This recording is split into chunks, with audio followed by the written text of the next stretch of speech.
Salut à tous et bienvenue sur la chaîne Citoyen Céleste. Alors aujourd'hui on va parler de la bonne nouvelle, de l'évangile. Et pour ça on va voir ce que la Bible nous dit sur l'homme, sur sa chute et sur le moyen que Dieu a prévu pour nous afin que nous puissions être sauvés. Alors sauvés de quoi et pourquoi est-ce que nous avons besoin d'un sauveur?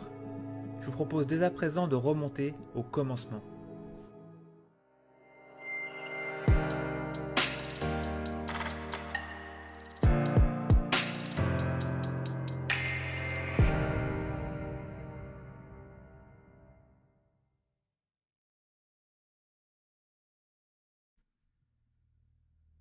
Dieu créa l'homme saint et pur à son image. Il le créa pour être en relation avec lui. Et au commencement, le monde était très différent de ce que nous connaissons. La mort n'était pas là, ni la souffrance, ni la maladie. L'homme et Dieu vivaient en parfaite harmonie. L'homme et la femme avaient accès à l'arbre de vie, ce qui représente la présence de Dieu et la vie éternelle. Dans le jardin se trouvait également un autre arbre, l'arbre de la connaissance du bien et du mal. Et Dieu avait commandé à l'homme de ne pas manger du fruit de cet arbre. L'arbre de la connaissance du bien et du mal représente la connaissance et le pouvoir absolu. Et pour l'homme, c'est la tentation de dépasser la condition humaine et de devenir son propre Dieu, en choisissant lui-même entre ce qui est bien et ce qui est mal, et s'émancipant ainsi de la souveraineté de Dieu. C'est sur cette tentation que va jouer Satan, le serpent ancien, lorsqu'il s'approchera d'Ève pour la faire douter de Dieu et l'entraîner à la désobéissance. C'est ainsi qu'elle transgressera le commandement de Dieu en mangeant du fruit défendu et qu'elle en fit également manger à son mari. Dieu avait créé l'homme libre, et l'homme fut face à un choix, obéir à Dieu ou se rebeller et suivre son propre chemin. Suite à cette chute de l'homme dans le péché, la mort entra dans le monde et la communion entre l'homme et Dieu fut brisée. L'homme qui avait été créé saint à l'image de Dieu était devenu corrompu. Et Dieu chassa ensuite Adam et sa femme de l'Éden, loin de l'arbre de vie, afin de les empêcher de vivre éternellement en état de pécheurs. Adam et Ève eurent deux fils, Caïn et Abel. Un jour, les deux firent une offrande à l'Éternel. Caïn fit une offrande des produits agricoles, fruits de son travail, et c'est l'image des efforts de l'homme pour tenter de plaire à Dieu grâce à ses propres mérites. Abel, quant à lui, fit une offrande du premier-né de son bétail, un sacrifice de sang, et c'est cette offrande et pas l'autre qui fut approuvée. Ainsi, Dieu montra à l'homme que seul le sacrifice d'une vie pouvait réparer le crime que représente le péché devant Dieu. Les hommes se multiplièrent ensuite à la surface de la terre, et Dieu constata avec tristesse tout le mal qu'ils commettaient. Il vit que toutes les pensées de leur cœur étaient tournées vers le mal. Seul Noé et sa famille trouvèrent grâce à ses yeux, et après que la construction de l'arche fut achevée, Dieu envoya le déluge qui extermina tous les hommes de la surface de la terre. Dieu conclut ensuite une alliance avec Noé et ses descendants, et il promit de ne plus jamais envoyer le déluge sur terre. Le problème en effet se trouvait dans le cœur de l'homme, corrompu depuis la chute. Dieu avait comme plan de créer une humanité nouvelle, qu'il mettrait sur une terre nouvelle, grâce à la venue du Messie. Mais avant de pouvoir envoyer le Messie, Dieu devait d'abord révéler à l'homme son incapacité à accomplir lui-même les commandements de Dieu et à atteindre les exigences de sainteté que Dieu demandait. C'est au peuple élu de Dieu, Israël, que Dieu révéla la loi et les 10 commandements, commandements auxquels le peuple ne put jamais totalement obéir. Aussi les prêtres devaient régulièrement sacrifier des animaux en réparation de leurs propres péchés et de ceux commis par le peuple. Cependant, ces sacrifices étaient incapables de régler réellement le problème du péché, et n'étaient que temporaires dans l'attente de l'arrivée du véritable sacrifice, celui qui devait réparer les conséquences de la chute originelle et réconcilier l'homme avec son Créateur. Pour résumer ce que nous avons vu, depuis la chute, l'homme est pécheur et séparé de Dieu. Et nous vivons actuellement dans un monde déchu, où tous les jours nous voyons des crimes en tout genre, de l'impureté, de l'égoïsme, des maladies et toutes sortes de souffrances qui ne sont que les conséquences du péché. La Bible est claire, nous sommes tous pécheurs, tous ont péché et sont privés de la gloire de Dieu. Et bien souvent nous aimons nous comparer les uns aux autres et nous rassurer en trouvant toujours quelqu'un qu'on aime considérer comme pire que nous. Mais le problème n'est pas de savoir comment nous nous voyons selon nos propres standards et en regardant aux autres, mais comment Dieu nous voit lui selon ses standards.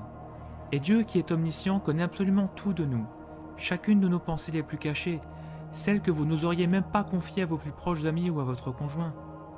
La nature du péché est présente en chacun d'entre nous, et peut-être que vous n'avez jamais tué personne, mais Jésus dit que si vous haïssez quelqu'un, c'est comme si vous l'aviez déjà tué dans votre cœur.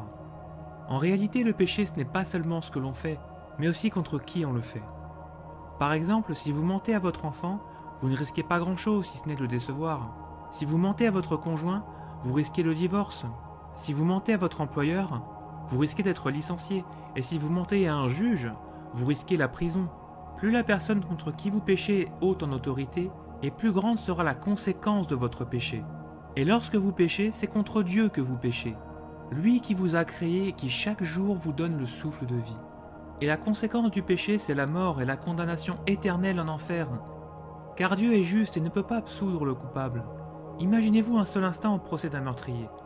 Si le coupable demandait au juge de le relâcher en évoquant toutes les bonnes actions qu'il a pu faire, et que ce juge acceptait, la famille de la victime crierait à l'injustice et à raison. Nos bonnes actions ne peuvent pas racheter nos mauvaises, et Dieu qui est saint et juste ne peut pas accepter de pécheurs dans son royaume. Nous sommes tous comme des impurs, et toute notre justice est comme un vêtement souillé. Nous sommes tous flétris comme une feuille, et nos crimes nous emportent comme le vent.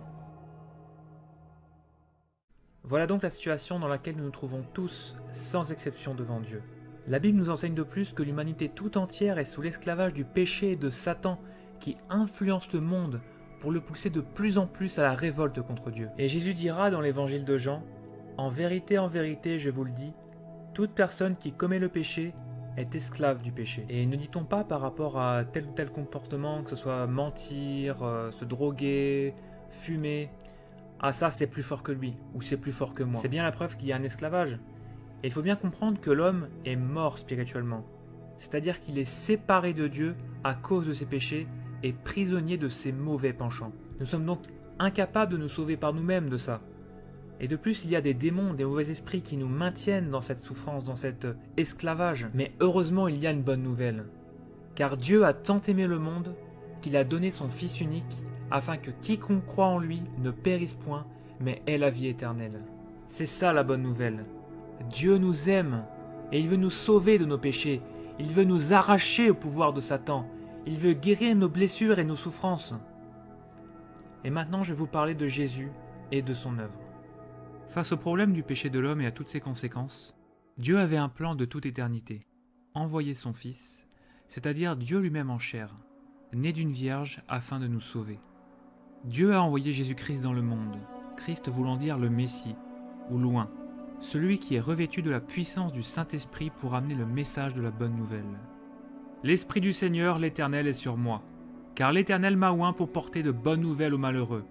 Il m'a envoyé pour guérir ceux qui ont le cœur brisé, pour proclamer aux captifs la liberté et aux prisonniers la délivrance, pour publier une année de grâce de l'Éternel.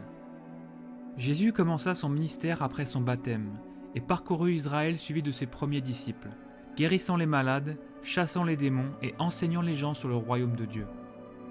Les miracles qui accompagnaient Jésus étaient les premiers signes de l'arrivée du règne de Dieu et de la victoire sur Satan, le péché et ses conséquences.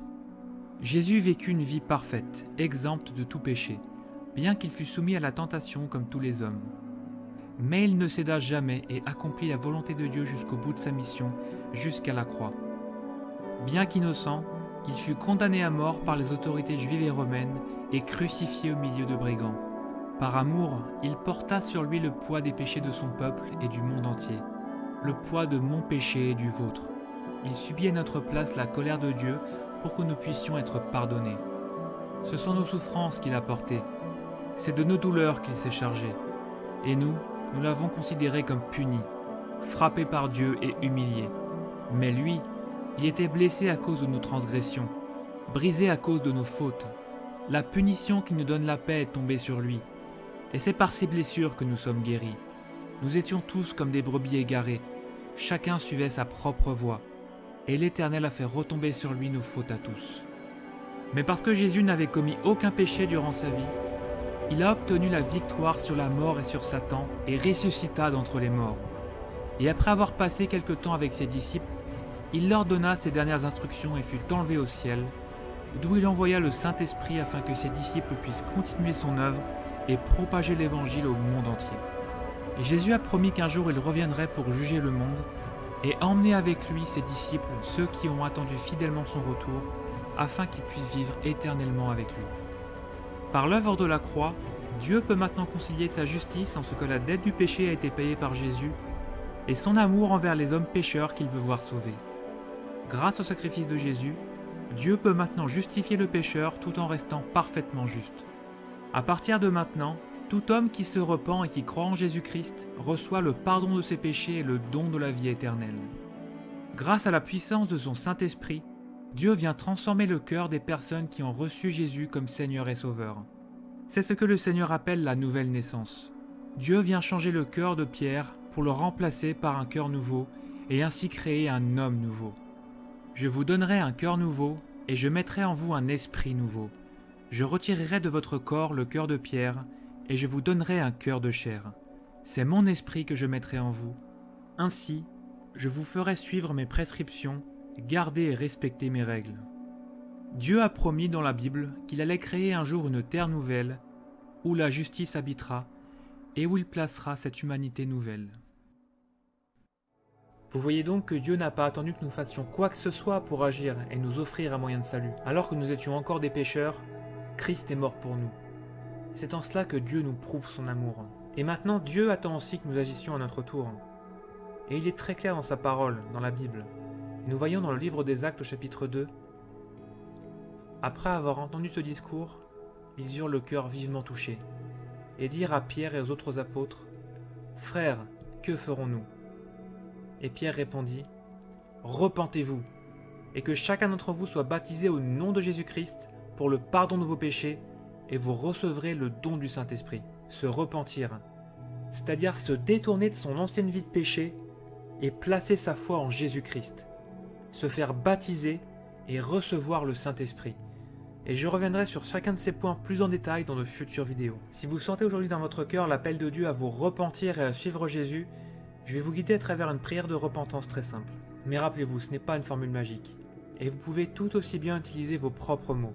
Ce qui compte avant tout, c'est la disposition de votre cœur devant Dieu. Dieu, je sais que je suis un pécheur et que j'ai vécu toute ma vie en suivant mon propre chemin. Je sais que je mérite de subir les conséquences de mes péchés, mais je te remercie d'avoir envoyé Jésus-Christ mourir pour moi, et je crois qu'il est ressuscité pour que je puisse recevoir le pardon de mes péchés et la vie éternelle. Je me repens aujourd'hui de mes péchés, et je te reçois Jésus comme mon Seigneur et mon Sauveur, pour te suivre tous les jours de ma vie. Seigneur Jésus, viens avec ton Saint-Esprit, et sauve-moi, fais de moi une nouvelle créature. Merci Seigneur de m'avoir pardonné. Amen. Voilà mes amis, c'est tout pour aujourd'hui. Et si vous avez des questions supplémentaires par rapport à tout ce que nous venons de voir, ou si vous souhaitez maintenant vous faire baptiser, n'hésitez surtout pas à me contacter par mail ou sur ma page Facebook. Et quant à moi, je vous dis à très bientôt, soyez tous bénis.